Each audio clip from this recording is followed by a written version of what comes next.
Hello students, आज के व्याख्यान में आप सभी का स्वागत है। मैं doctor Ajanta Gehlot, associate professor philosophy, MS college Bikaner. Students, Sankhya दर्शन भारतीय षड दर्शन परंपरा का एक महत्वपूर्ण दर्शन है। षड दर्शन परंपरा के विषय में हमने आरंभ में चर्चा भी की थी। न्याय, वैशेषिक, सांख्य, योग, मीमांसा, वेदांत, ये षड दर्शन परंपरा है जिसमें सांख्य दर्शन एक विशिष्ट महत्व रखता है। सांख्य दर्शन के रचयिता महर्षि कपिल हैं और उन्होंने इस शास्त्र के गूढ़ता को, उसकी गूढ़ बातों को समझाने के लिए सांख्य सूत्र की रचना की। सांख्य दर्शन में सांख्य शब्द संख्या और ज्ञान के रूप में व्याख्यात किया जाता है। जब सांख्य दर्शन सृष्टि की व्याख्या करता है, ये संसार कैसे बना है, सृष्टि के निर्माण में किन तत्वों की आवश्यकता है या कौन कौन से तत्व इस सारी सृष्टि में हैं, उनकी जब विवेचना सांख्य दर्शन के अनुसार की जाती है तो 25 तत्वों को वह स्वीकार करता है और इसीलिए ऐसा माना जाता है संभवतः सांख्य शब्द का नाम पड़ा है। सांख्य दर्शन द्वैतवादी दर्शन है जो जड़ और चेतन इन दो तत्वों की सत्ता को मानता है। हमने बाल्यकाल से ही सजीव, निर्जीव, जड़ चेतन आदि की विवेचना पढ़ी ही है।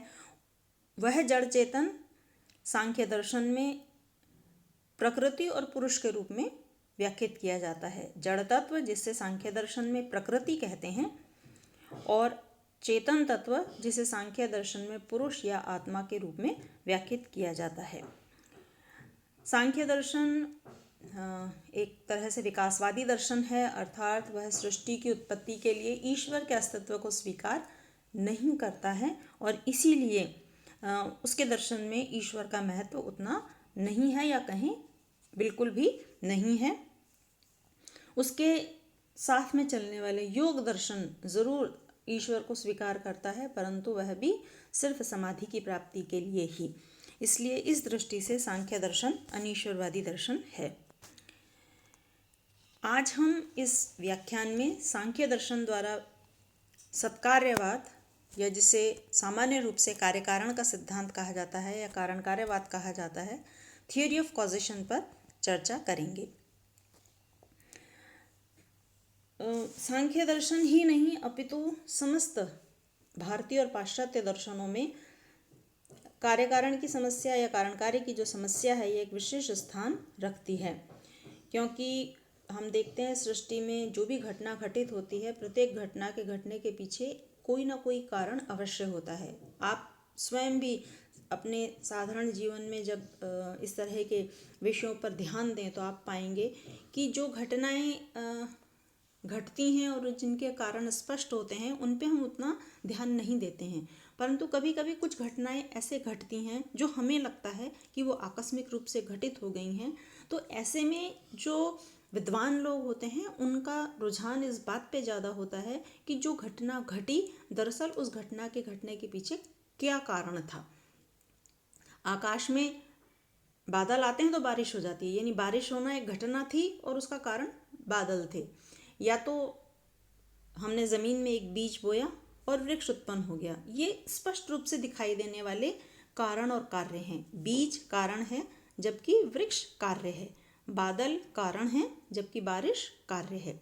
परंतु फिर भी संसार में अनेकों ऐसी घटनाएं हैं जिनके घटित होने के कारण हमें आज तक नहीं पता हैं, या विद्वान लोग, वैज्ञानिक लोग, चिंतक लोग उन कारणों को खोजने की कोशिश कर रहे हैं ताकि इस सृष्टि की स्पष्ट रूप से व्याख्या की जा सके, व्यवहार को आसान बनाया जा सके और चिंतन में एक सुव्यवस्था आ सके। तो जो कार्य कारण का सिद्धांत है वह एक सभी दर्शनों के द्वारा चिंतनीय विषय है और जिसके ऊपर भारतीय और पाश्चात्य दोनों ही दर्शन गंभीरतापूर्वक चिंतन और समीक्षा करते रहते हैं। अब हम ये देख रहे हैं कि सृष्टि के अस्तित्व के कारण से लेकर जीवन के प्रत्येक क्षेत्र में इस कारण कार्य का महत्व है। तो फिर यह कारण और कार्य है क्या? दरअसल कारण कार्य का नियत, नियत मतलब निश्चित, पूर्ववर्ती यानी घटना के घटने से पहले आने वाली अवस्था है। तो कारण क्या हुआ? कार्य का निश्चित और उस घटना के घटने से पहले उपस्थित रहने वाला या वाली जो अवस्था है वह कारण कहलाता है। जैसे कि अगर हम इसको एक उदाहरण से समझें तो हम सभी के घरों में मिट्टी का घड़ा, सुराही, मिट्टी के बर्तन आदि होते हैं। ये मिट्टी का घड़ा या सुराही जो है वो जिस अवस्था में हमें मिला है उसका कारण मिट्टी है, ये हम जानते हैं। तो यानी मिट्टी से उस मिट्टी के घड़े की उत्पत्ति हुई। दूसरा है कार्य। अब मिट्टी का घड़ा बनना एक कार्य है जबकि मिट्टी एक कारण है। तो ये जो मिट्टी का घड़ा बना यह सिर्फ मिट्टी को रख देने मात्र से या मिट्टी तुम घड़ा बन जाओ ऐसा कह देने से वह घड़ा नहीं बन जाती है। कुछ आवश्यक कर्ण, जिसे हम कर्ण सामग्री कहते हैं, सहायक सामग्री कहते हैं, उनसे किसी भी द्रव्य, द्रव्य अर्थात वस्तु, द्रव और द्रव्य दो अलग अलग शब्द हैं। द्रव का मतलब होता है लिक्विड या तरल पदार्थ और द्रव्य का मतलब होता है वस्तु या थिंग। तो कार्य क्या है? कर्ण सामग्री से द्रव्य में परिवर्तित हो जाना। किसका? कारण का। कारण क्या है? अब उदाहरण के लिए अगर हम देखें तो मिट्टी कारण है। कर्ण सामग्री क्या है? मिट्टी को घड़े में बदलने के लिए सहायक सामग्री, कुम्हार, उसका चाक, उसका डंडा आदि वो सहायक या कर्ण सामग्री हो गई और इनकी सहायता से वह मिट्टी द्रव्य यानी वस्तु में यानी घड़े में परिवर्तित हो जाती है। तो उससे पूर्व उसका अभाव था, यानी मिट्टी तो थी पर घड़ा वहाँ नहीं था। इसलिए कार्य क्या हो गया? कर्ण सामग्री से मिट्टी को द्रव्य यानी घड़े में परिवर्तित करने की अवस्था को हम कारण का कार्य कहते हैं। कार्य कारण भाव संबंध के अनुसार यदि इस ब्रह्मांड के मूल कारण को खोजें तो एक अनवस्था दोष आ जाता है। अनवस्था दोष का मतलब है कि एक ऐसा दोष जिसमें हम एंड पॉइंट को नहीं पकड़ पा रहे हैं, हम उस अंतिम अवस्था को नहीं पकड़ पा रहे हैं जहाँ पर जाके वह चक्र समाप्त हो जाए। मैं इसको एक सरल से उदाहरण से समझाती हूँ। हमारे हम जहाँ ग्राउंड फ्लोर पे रहते हैं वहाँ से अगर हमें फर्स्ट फ्लोर पे जाना है, प्रथम तल पे जाना है, तो हम सीढ़ियों का इस्तेमाल करते हैं और हमें मालूम होता है 14-15 सीढ़ियाँ होती हैं साधारणतः कि हम वो 14-15 सीढ़ी चढ़ेंगे तो हम प्रथम तल या फर्स्ट फ्लोर पे पहुँच जाएंगे। परंतु आप कल्पना कीजिए कि ये सीढ़ियाँ ख़त्म ही ना हों और आप चढ़ते ही जाएं, चढ़ते ही जाएं, चढ़ते ही जाएं, तो आपको क्या लगेगा कि भाई ये सीढ़ियाँ आखिर कहाँ जाके समाप्त होंगी। There should be an end point, कोई एक अंतिम अवस्था या कारण होना ज़रूरी है। ठीक इसी प्रकार से जब हम इस संपूर्ण सृष्टि को देखते हैं तो मन में एक स्वाभाविक विचार उठता है कि इस सृष्टि का अंतिम कारण क्या है, यानी वह क्या तत्व है जिससे यह सृष्टि बनी है, जहाँ से हम उस सृष्टि के अन्य सभी तत्वों को ढूंढ सकें। तो इसी को या इसी की व्याख्या करने के लिए कार्य कारण की स्पष्ट व्याख्या करना आवश्यक है ताकि हम अनवस्था दोष से बच जाएं, अर्थात हम किसी भी कार्य के उस प्रथम कारण को ढूंढ सकें या इस सृष्टि के उस प्रथम कारण को ढूंढ सकें जहाँ से सृष्टि का आरंभ हुआ है। कार्य कारण भाव को दो प्रकार से देखा जाता है, एक कारण भाव और एक कार्य भाव। सांख्य दर्शन में कारण कार्य के सिद्धांत को सत्कार्यवाद का नाम दिया जाता है। सत्कार्यवाद अर्थात सत का मतलब वास्तविक, कार्य का मतलब जो घटना घटित हुई उससे संबंधित जो सिद्धांत है उसमें जो घटना का घटित होना वास्तविक है, सच है, वह घटना वास्तविक रूप में घटित होती है।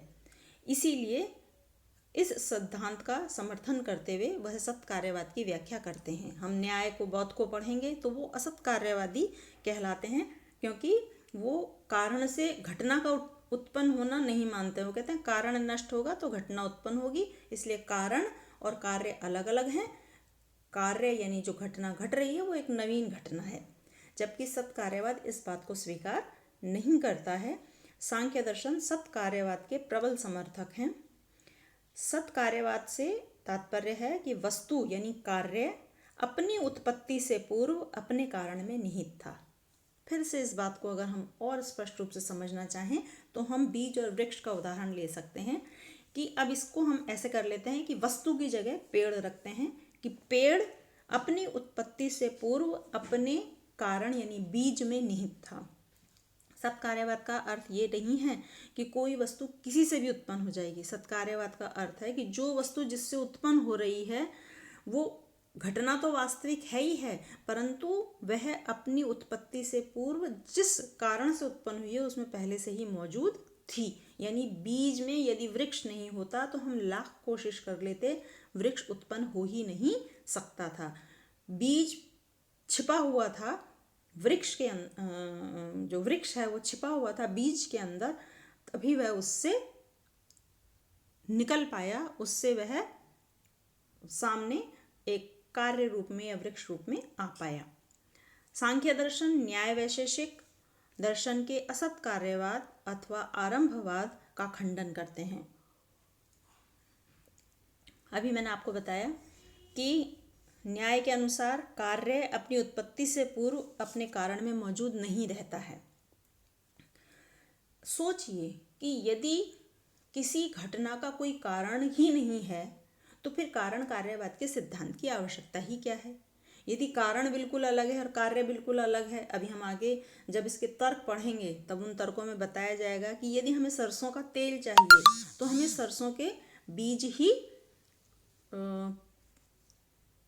मशीन के अंदर चलाने पड़ेंगे, तभी हमें सरसों का तेल मिलेगा। आप सोचिए कि क्या तिल को मशीन में चलाने से या तिलों को पेरने से हम सरसों का तेल पा सकते हैं? नहीं ना।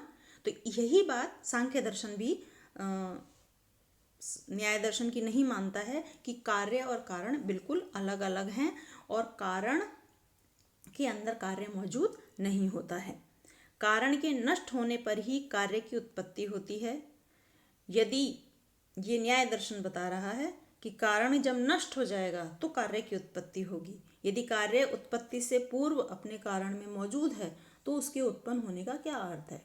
आपने जब छोटे थे तो साइंस का चैप्टर पढ़ा था और उस साइंस के चैप्टर में आपने बीज के अंकुरण को पढ़ा था। आप वापस से उस बीज के अंकुरण की जो प्रोसेस है, प्रक्रिया है, उसको याद कीजिए या उसके उन चित्रों को याद कीजिए कि किस प्रकार से जब एक बीज को फेवरेबल कंडीशंस मिलती हैं तो उस बीज के अंदर से ही किस प्रकार से अंकुर प्रस्फुटित होता है और प्रस्फुटित होते होते वह बीज समाप्त हो जाता है और वह वृक्ष में परिवर्तित हो जाता है। सांख्य दर्शन ठीक इसी प्रकार से कार्य कारण की घटना को बताता है। वो कहता है कि बीज में वृक्ष मौजूद था, सिर्फ उसका प्रादुर्भाव होता है, यानी छिपी हुई चीज़ है, ऑलरेडी मौजूद है, वह सिर्फ अब हमारे सामने प्रकट होती है फेवरेबल कंडीशन से, और इसीलिए वह न्याय दर्शन के असत कार्यवाद को स्वीकार नहीं करता है। सांख्य को एक ऐसे सिद्धांत की आवश्यकता थी जिसके अनुसार वो सारे विश्व प्रपंच को एक रूप में समेटकर उसे सब का मूल कारण सिद्ध कर दे। सारे दर्शन, सिर्फ दर्शन ही नहीं, इवन मेटाफिजिक्स तो कहते ही हैं फिलॉसफी को, जो कि सृष्टि के तत्व को खोजने की, सृष्टि के प्रथम कारण को खोजने की कोशिश करती है। फिजिक्स, जिसे हम भौतिक शास्त्र कहते हैं, वह भी इसी प्रयास में है कि हम सृष्टि के प्रथम तत्व को खोज सकें, क्योंकि ये एक ऐसा द्वंद्व है या एक ऐसी समस्या है जिसका समाधान सभी खोजने की कोशिश कर रहे हैं कि हमें वो अंतिम तत्व पता चल जाए जिससे हम इस सारे संसार की व्याख्या कर सकें। सांख्य उसके लिए एक नाम देता है, प्रकृति।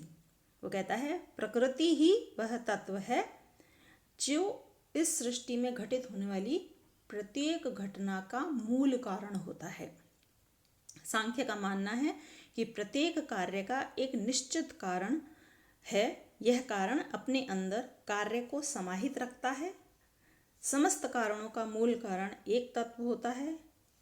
कभी भी कार्य न तो नई उत्पत्ति होती है न ही विनाश होता है। हमारे यहाँ पर कॉन्सेप्ट होता है कि सृष्टि एक दिन उत्पन्न हुई थी और एक दिन आएगा जब उसका विनाश हो जाएगा। सांख्य दर्शन कहता है ना तो वह उत्पन्न हुई थी यानी कोई नई उत्पत्ति थी और ना ही उसका कभी नाश होगा। वह तो एक दिन कहीं छिपी हुई अवस्था में थी और हमारे सामने आ गई, और एक दिन ऐसा आएगा जब वह उस छिपी हुई अवस्था से जो हमारे सामने प्रकट रूप में थी वह पुनः छिपी हुई अवस्था में चली जाएगी। इसलिए न तो कार्य नई उत्पत्ति है न ही विनाश होता है। कार्य का आविर्भाव या तिरोभाव होता है। आविर्भाव का मतलब कोई चीज़ छिपी हुई थी, आविर्भाव यानी हमारे सामने आ गई। तिरोभाव का मतलब है कि अभी हमारे सामने थी, अब वापस जाके छिप गई। उदाहरण एक कछुए से हम इसको समझ सकते हैं कि एक कछुआ जिसके एक मुंह होता है, एक टेल होती है और उसके पैर होते हैं कई सारे। जब कछुआ किसी भी पानी के किनारे आराम से घूम रहा होता है तो इसकी सभी पैर, हाथ आदि बाहर, मुख, पैर और पूंछ आदि बाहर होते हैं। परंतु ज्यों ही उसको खतरा महसूस होता है तो वह अपने इन सभी एक्सट्रीमिटीज़ को या पैर, मुंह और पूंछ आदि को अंदर कर लेता है और एक पत्थर के समान दिखाई देने लग जाता है। सृष्टि भी ऐसी ही है कि जब प्रकृति अपने आप का प्रदर्शन करना चाहती है तो कछुए के सारे पैर और मुंह आदि की तरह अपने आप को बाहर निकाल लेती है। परंतु जब वह उसका प्रादुर्भाव होने के बाद में जब वह उसका तिरोभाव होना चाहती है यानी अपने आप को छिपा लेना चाहती है, तो जैसे कछुआ अपने सारे अंगों को अंदर समेट लेता है वैसे ही सृष्टि भी अपने आप को अंदर समेट लेती है। तो अपनी इसी सत्कार्यवाद की स्थापना और न्याय दार्शनिकों के असत कार्यवाद के खंडन के लिए वो कुछ युक्तियां प्रस्तुत करते हैं। यानी अगर हम किसी घटना को समझना चाहते हैं और उनको अगर तर्कों की सहायता से समझाया जाए तो अधिक स्पष्ट रूप से समझ में आ जाता है। तो सत्कार्यवाद की स्थापना किस प्रकार से हो, इसके लिए कुछ तर्क सांख्य दर्शन के द्वारा दिए जाते हैं, जिसमें पहला है असत्करणात्। असत्करणात् का अर्थ है कि कोई भी वस्तु असत कारण से उत्पन्न नहीं हो सकती है। हमेशा जो कार्य है वो सदा नवीन उत्पत्ति नहीं हो सकता है। हम चाहे कितना भी प्रयास कर लें, कितनी भी कोशिश कर लें, यदि कार्य अपने कारण में मौजूद नहीं है तो असंख्य प्रयत्नों के बाद भी हम उसको उसमें से नहीं निकाल सकते हैं। जैसे शशक श्रृंग या आकाश कुसुम। शशक मतलब खरगोश। कभी खरगोश के सींग देखे हैं? नहीं ना। ऐसे ही क्या आकाश कुसुम यानी कोई आकाश फूल, ऐसा कोई फूल देखा है आपने? नहीं। इसका अर्थ ये हुआ कि ना तो हम खरगोश के सिर पे सींग ला सकते हैं, किसी भी घटना की नवीन उत्पत्ति होना मतलब शशक श्रृंग से उसकी बराबरी कर लेना है। तो इसलिए हम कोई वस्तु यदि अपने कारण में मौजूद नहीं है तो हम अनेकों प्रयत्नों के बावजूद भी उसको बाहर नहीं निकाल सकते हैं।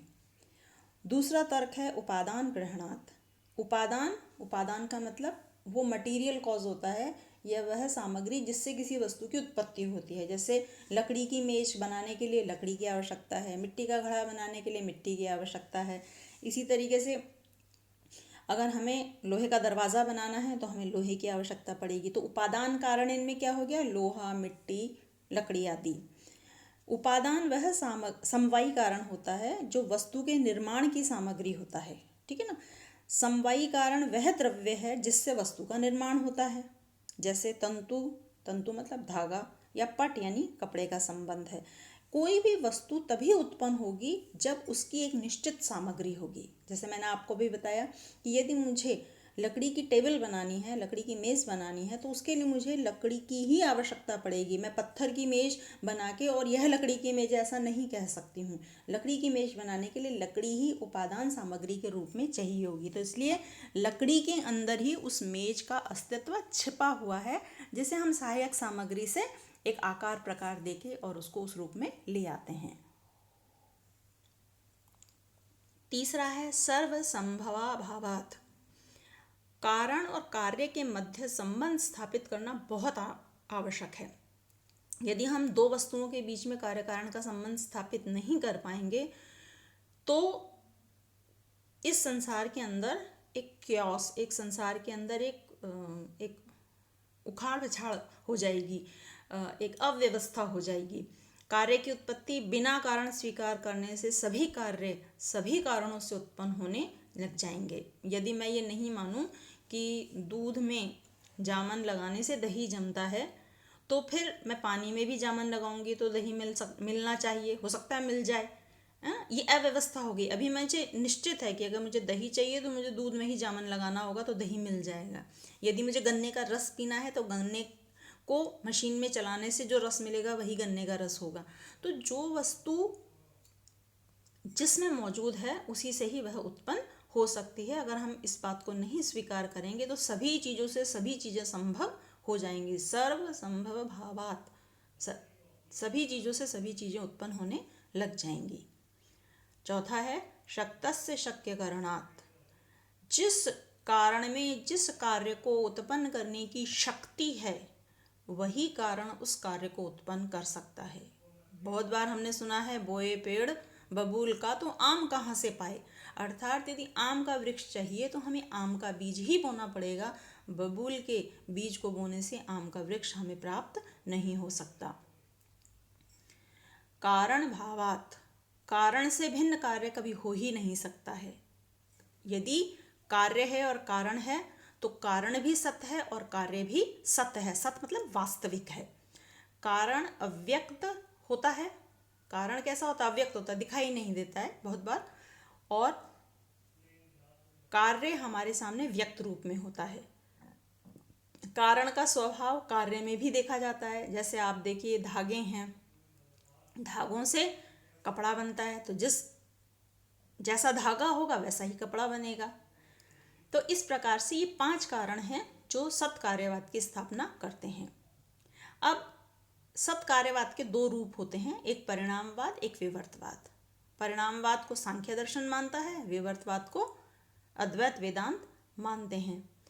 परिणामवाद में सत्कारण से सत्कार्य की उत्पत्ति होती है, यानी सही वास्तविक कारण होगा, कारण में कार्य छिपा होगा, तभी उस कार्य से हम उस कारण से उस कार्य की उत्पत्ति को मान सकते हैं।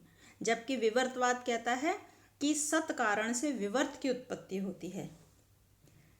उदाहरण देते हैं वो, जैसे रस्सी में सर्प प्रतीत होना। अंधकार में यदि हम सामने पड़ी एक रस्सी को देखते हैं तो हम भ्रमवश उसे क्या मान लेते हैं?